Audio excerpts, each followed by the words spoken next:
అందరికీ నమస్కారం అండి.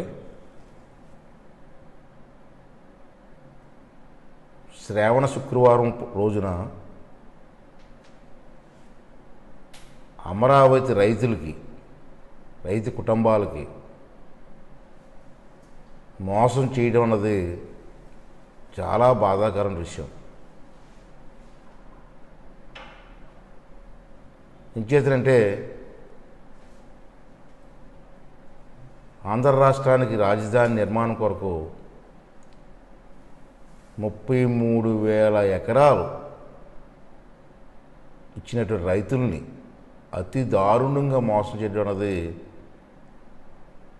చాలా బాధాకరమైన విషయం. అందులోకి శ్రావణ శుక్రవారం రోజున ఆడవాళ్ళకి ముఖ్యమైన పండగది. ఆ రోజున ఆడవాళ్ళ కళ్ళల్లో కన్నీరు చూసాం, చాలా బాధపడ్డాం. ఆ కన్నీరు ఊరికే పోదండి. మిమ్మల్ని బాధ పెట్టిన వాళ్ళ కుటుంబాలు నాశనం అయిపోతాయని చెప్పి నేను భావిస్తున్నాను. ఎంచేతనంటే ఇది పద్ధతి కాదు. ఎందుకు పద్ధతి కాదు అంటున్నానంటే, నేను రాజకీయంగా విమర్శించట్లేదు. ఆ రోజు రాజధాని కావాలి మనకి. ఎక్కడికి కావాలన్నది ఒక సమావేశంలో మాట్లాడినప్పుడు అన్ని పార్టీ వాళ్ళు కూడా అమరావతి రాజధానిగా రావాలి, అక్కడే రాజధాని పెట్టాలని చెప్పి అన్ని పార్టీలు కూడా ఏకగ్రీవంగా నిర్ణయించిన సంగతి మీకు తెలియదా? ఆ రోజు ఆ రాజధానికి అమరావతి పేరు పెట్టాలని చెప్పి, ఒక మంచి పేరు పెట్టాలి, పవిత్రమైన పేరు పెట్టాలని అమరావతి అని పేరు పెట్టే సంగతి మీకు తెలియదా? తర్వాత ప్రతిపక్ష నాయకుడిగా జగన్మోహన్ రెడ్డి గారు అసెంబ్లీలో ఇక్కడే రాజధాని ఉండాలి, 40,000 ఎకరాల్లో సుమారు రాజధాని పెట్టవలసిన అవసరం ఉంది, నేను ఈ రాజధాని పూర్తిగా నేను మద్దతు ఇస్తున్నామని చెప్పిన మాట వాస్తవం కాదా? అందరూ మాటిచ్చి అందరూ సపోర్ట్ చేసి మరి ఈరోజు రాజధాని విషయంలో ఎందుకు ఈ తప్పుడు నిర్ణయాలు తీసుకున్నారండి? ఇది మంచి పద్ధతి కాదని చెప్పి నా తాలూకు భావన. రెండో విషయం ఏంటంటే, మొన్న జరిగిన ఎన్నికల్లో కూడా జగన్మోహన్ రెడ్డి గారు ప్రతి మీటింగ్లో మా ప్రభుత్వం వస్తే అమరావతి రాజధాని అని చెప్పిన సంఘటనలు మీకు గుర్తులేవా?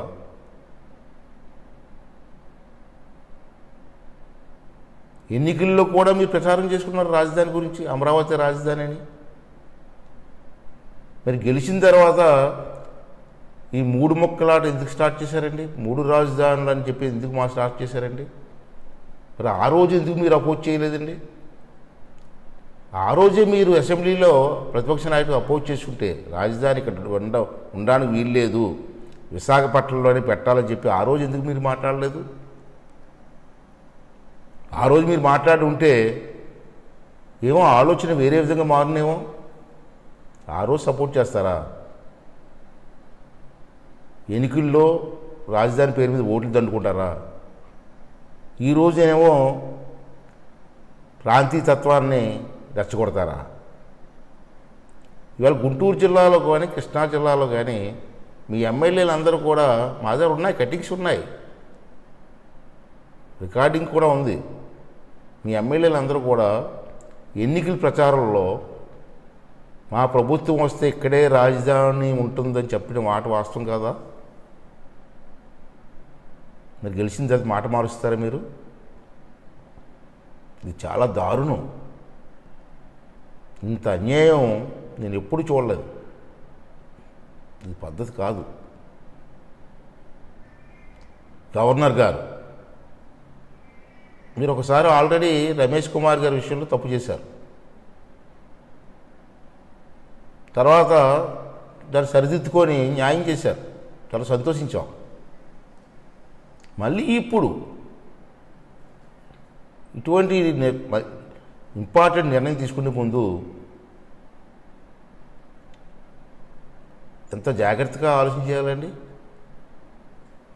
రాజ్యాంగానికి వ్యతిరేకంగా, రూల్స్కి వ్యతిరేకంగా, చట్టాలకు వ్యతిరేకంగా మీరు ఇటువంటి తప్పుడు నిర్ణయం తీసుకోవడం వల్ల ఇంచుమించు 29,000 రైతు కుటుంబాలు నష్టపోయిన విషయాన్ని మీకు అర్థం అవ్వట్లేదా? ఇవాళ అందరం కూడా ఒకటి ఆలోచించాలి. గవర్నర్ గారు ఇటువంటి నిర్ణయాన్ని తీసుకున్నారంటే వెనకాతలో ఎవరు ప్రోద్బలం ఉంది అన్న విషయాన్ని కూడా ప్రజలు ఆలోచించవలసిన అవసరం ఉంది. మీరు చూశారు 30వ తారీఖున ఈ రాష్ట్ర బీజేపీ అధ్యక్షులు ఎవరంటే వీర్రాజు గారు ఒక స్టేట్మెంట్ ఇచ్చారు. మా బీజేపీ పార్టీ అమరావతికే కట్టుబడి ఉన్నాము అని. తర్వాత ఒక్కరోజు తేడాలో 31వ తారీఖున మళ్ళీ ఒక స్టేట్మెంట్ ఇచ్చారు. ఏమని? రాజధాని విషయంలో, అమరావతి విషయంలో కేంద్ర ప్రభుత్వానికి ఏమీ సంబంధం లేదని. అంటే ఒక్క రోజులోనే మీ స్టేట్మెంట్ మారిపోయిందండి. అంటే మీ మీద ఎంత ఒత్తిడి ఉందో ప్రజలు అర్థం చేసుకోలేదనుకున్నారా? అంటే దీంట్లో బీజేపీ కూడా హస్తం కూడా ఉందన్నది ప్రజల తాలూకు భావన ఈ రోజుని. మళ్ళీ 1వ తారీఖున స్టేట్మెంటు, అదే వీర్రాజు గారి స్టేట్మెంటు. మళ్ళీ ఏమి స్టేట్మెంట్ ఇచ్చారండి? అమరావతికి కట్టుబడి ఉన్నాం. ఏంటండి ఈ నాటకాలు? ఈ పద్ధత అండి ఇది? రైతుల జీవితాలతో మీరు ఆటాడుకుంటారా? నాకు చాలా బాధ ఏంటంటే ఎందుకు ఈ రాజకీయాలు చేస్తున్నారు మీరు? ఒకవైపు మీరు ఎలా మాట్లాడతారు, ఒకవైపు ఏమో మీ రాజ్యసభ మెంబరు సుజనా చౌదరి గారేమో రాజధాని ఒక అంగుళం కూడా కదలదో అని అసలు మాట్లాడుతున్నారు. ఇంకో విషయం ఏంటంటే ఈ రాజధాని విషయంలో శంకుస్థాపనకు ఎవరు వచ్చారండి? మోదీ గారు రాలేదా? మరి వచ్చినప్పుడు కొండతో మట్టి, కొండతో నీళ్లు తేలేదా? వచ్చి స్వయంగా అతనేగా శంకుస్థాపన చేశారు. అతని స్పీచ్ల్లో కూడా, అనేక స్పీచ్ల్లో ఢిల్లీకి మించిన రాజధానికి నిర్మాణం చేస్తానని చెప్పి మాట ఇవ్వలేదా? మరి ఈవేళ మీకు మాకు సంబంధం లేదని ఎలాగంటారని మీరు? ఆ రోజు అన్ని మాటలు ఇచ్చి, అన్ని ఉపన్యాసాలు చేసి, మరి ఈవేళ మాకు సంబంధం లేదని చెప్పడం ఎంతవరకు సబబు అండి? ఈ పద్ధతి కండి. అంచేత మరీ ఒకసారి పునరాలోచన చేయవలసిన అవసరం ఉంది బీజేపీ పార్టీ. ఆ రోజు ఉమ్మడి రాష్ట్రాన్ని విడదీసినప్పుడు కాంగ్రెస్ పార్టీ తెలుగువారిని మోసం చేశారు. తర్వాత ఆ పార్టీ ఏమైందో మీకు తెలుసు. తర్వాత రాష్ట్రం విడిపోయిన తర్వాత మీరేమో తెలుగువారికి మాట ఇచ్చారు, మేము అధికారంలోకి వస్తే తప్పనిసరిగా స్పెషల్ స్టేటస్ ఇస్తామని చెప్పి మాట ఇచ్చారు. మేమంతా సంతోషించాం. ఆ రోజుని తెలుగు వాళ్ళంతా సంతోషించాం. వీళ్ళు అధికారంలోకి వచ్చారు. తర్వాత ఏమన్నారండి? స్పెషల్ స్టేటస్ ఇవ్వలేము, మాకు కొన్ని ఇబ్బందులు ఉన్నాయి, స్పెషల్ ప్యాకేజ్ ఇస్తా ఉన్నారు. ఆ విషయంలో కూడా మోసం చేశారు మమ్మల్ని. రైల్వే జోన్ అన్నారు, ఆ విషయం ఏం చేశారు? ఈవేళ మళ్ళీ రైతులు మోసం చేశారు. మీరు తప్పించుకోలేరు, క్లియర్గా అర్థమైపోతుంది. గవర్నర్ ఎవరండి? మీరు వేసిన మనిషి గవర్నర్. ఇటువంటి కీలకమైన నిర్ణయం తీసుకున్నప్పుడు మీ సలహా లేకుండా తీసుకుంటారండి? ఇది పద్ధతి కాదు కదా. దీన్ని మేము అందరం కూడా చాలా బాధపడుతున్నాం. ఈ రాష్ట్రంలో ఉన్న అన్ని జిల్లా వాళ్ళు కూడా దీన్ని వ్యతిరేకిస్తున్నారు. కొంతమంది వ్యతిరేకించకపోవచ్చు. జగన్మోహన్ రెడ్డి గారికి ఎవరో చెంచాలు ఉంటారు కొంతమంది, ఆ చెంచాలు కొంతమంది వ్యతిరేకించకపోవచ్చు, కానీ ప్రజలందరూ కూడా వ్యతిరేకిస్తున్నారు. దీన్ని మీరు గమనించాలి.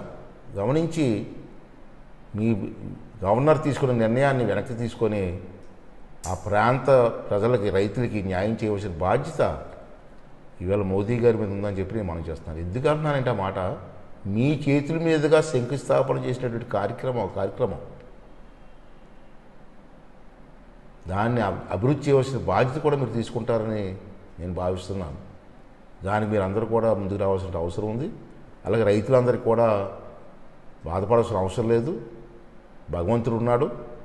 మీరు చేసిన త్యాగాలు ఊరకనే పోవు. ఈరోజు రాజకీయంగా అమరావతి మీద వాళ్ళు గెలవచ్చు, కానీ న్యాయపరంగా రేపు అమరావతి గెలుస్తుంది. దాంట్లో ఏమాత్రం అనుమానం లేదు. నాకైతే నమ్మకం ఉంది. అంచేది ఎవరో భయపడవసరం లేదు. న్యాయస్థానాలు ఉన్నాయి. న్యాయస్థానాల్లో మనకు న్యాయం జరుగుతుందని చెప్పి ఈ సందర్భంలో నేను భావిస్తున్నాను. రెండవది ఏంటంటే, ఈవేళ బొత్స సత్యబాబు గారు కానీ, ధర్మారం ప్రసాద్ గారు కానీ, వీళ్ళందరూ కూడా చాలా సీనియర్ నాయకులు. ఈవేళ విశాఖపట్నానికి రాజధాని వచ్చిందని చెప్పి మీరు అభినందనలు చెప్తున్నారు, చూశాను నేను. సంతోషమే. చేతనే విశాఖపట్నానికి రాజధాని వచ్చింది కాబట్టి మీరందరూ సంతోషం వ్యక్తం చేశారు, బాగానే ఉంది. కానీ ఒకటే సూట్ ప్రశ్న అడుగుతున్నాను. ఈవేళ అధికారాలు ఉండొచ్చు పోవచ్చు, రాజకీయాల్లో ఉండొచ్చు పోవచ్చు. రాజధాని అంటే ఎక్కడ ఉండాలండి? ఒకసారి ఆలోచన చేయండి. ఏదో మీ నాయకుడికి సంతృప్తిపరచడం కోసం మాట్లాడడం కాదు. న్యాయంగా ఆలోచించండి. రాజధాని అంటే 13 జిల్లాలకి కూడా అనుకూలమైన ప్లేసుల్లో ఉండాలి, అందుబాటులో ఉన్న ప్లేస్లో ఉండాలి. ఆ రోజు అదే ఆలోచించాం మేము. చంద్రబాబు నాయుడు గారు కానీ అన్ని పార్టీలు ఆలోచించి 13 జిల్లాలకి అంటే అటుపక్క కడప జిల్లా కానీ, ఇటుపక్క కర్నూలు జిల్లా కానీ, ఇటుపక్క చిత్తూరు జిల్లా కానీ, ఇటుపక్క శ్రీకాకుళం జిల్లా కానీ, ఇన్ని జిల్లాలకి కూడా సెంటర్ ప్లేస్ ఎక్కడైతే అందుబాటులో ఉంటుందని చెప్పి ఆలోచన చేసాం. ఊరికనే రాత్రి మీద పెట్టలేదు మేము. ఆలోచన చేసిన తర్వాత, అందరి సలహాలు తీసుకున్న తర్వాత సెంటర్ ప్లేస్ అయితే విజయవాడకి గుంటూరుకి మధ్యలో పెడితే బాగుంటుందని చెప్పి ఆలోచన చేశారు. కృష్ణానది, పవిత్రమైన కృష్ణానది పక్కన పెడితే బాగుంటుందని చెప్పి ఆలోచన చేసి నిర్ణయం తీసుకున్నాం. నిర్ణయం తీసుకున్న తర్వాతే రైతుల్ని ఒప్పించి భూములు తీసుకున్నాం. వాళ్ళు కూడా పెద్ద మనసుతో భూములు ఇచ్చారు. మరి సెంట్రల్ ప్లేస్లో కాకుండా విశాఖపట్నంలో పెడతామన్నారు. ఈవేళ సంతోషం, విశాఖపట్నం వాస్తవుడిగా నాకు సంతోషంగానే ఉంటుంది. కానీ ప్రజలకు ఇబ్బంది కదా. రేపు కడప జిల్లా నుంచి ఎవరన్నా వస్తే విశాఖపట్నం ఎంత దూరం అండి?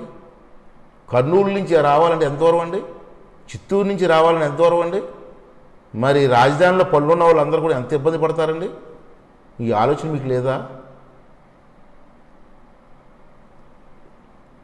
ఆ రోజు చంద్రబాబు నాయుడు చెప్పారు, అమరావతి రాజధానిగా పెట్టి ఫైనాన్షియల్ రాజధానిగా విశాఖపట్నం పెడతామని చెప్పారు ఆ రోజుని.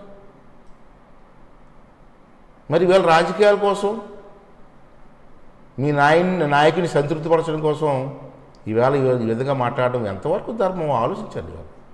ఇవాళ హైకోర్టు ఉంది, తీసుకెళ్ళి కర్నూలు పెడతారంటున్నారు. కర్నూలు ఎంత దూరం అండి? బోర్డర్. ఇవాళ ఏ కేసుకైనా, ఏ పేదవాడి కేసైనా, ఏ రైతు కేసైనా, ఏ సామాజిక కేసైనా హైకోర్టులో కేసు వేయాలంటే కర్నూలు వెళ్ళాలి. మరి కర్నూలు వెళ్ళాలంటే ఎంత దూరం అండి? చిత్తూరు వాళ్ళకి ఎంత దూరం అండి? శ్రీకాకుళం నుంచి వెళ్ళి కర్నూలు కేసేస్తారండి ఎవరన్నా? ఎంత ఇబ్బంది పడతారండి? ఈ ఆలోచన మీరు చెయ్యరా? ఈ పద్ధతి కాదు కదా. నాకు ఆశ ఉంది. ఏం విశాఖపట్నంలో రాజధాని ఎందుకు పెట్టాలా? మా నర్సీపట్నంలో పెట్టచ్చు కదా, మా ఊళ్ళో పెట్టచ్చు కదా. నాకు ఆశ ఉంది. కానీ ఆశకి ఒక పద్ధతి ఉండాలి కదా. ఏమనంటే ప్రాంతీయ తత్వం లేపుతారా? ఇది పద్ధతి కాదు. అంచేత మరొక్కసారి ప్రధానమంత్రి గారిని మనస్ఫూర్తి కోరుకుంటున్నాను, ఈ రైతులకు అన్యాయం చేయకండి. ఇప్పటికే ఆంధ్ర రాష్ట్రానికి మీ వల్ల అన్యాయం జరిగింది, నష్టం జరిగింది. మళ్ళీ మరొకసారి అన్యాయం చేయొద్దని చెప్పి మనస్ఫూర్తిగా కోరుకుంటున్నాను. రెండోది గవర్నర్ గారు, మీరు చాలా పెద్ద వయసులో చాలా పెద్దవారు, అనుభవం ఉన్న వ్యక్తులు. మీ చేసిన పొరపాటును మళ్ళీ సరిదిద్దుకోండి, తప్పు లేదు. ఇంట్లో సిగ్గుపడవలసిన అవసరం అసలు లేదు. సరిదిద్దుకొని ఆ పేద రైతులందరికీ కూడా మరి న్యాయం చేయమని చెప్పి మరొకసారి మిమ్మల్ని మరొకసారి మనస్ఫూర్తిగా కోరుకుంటూ సెలవు తీసుకుంటాం.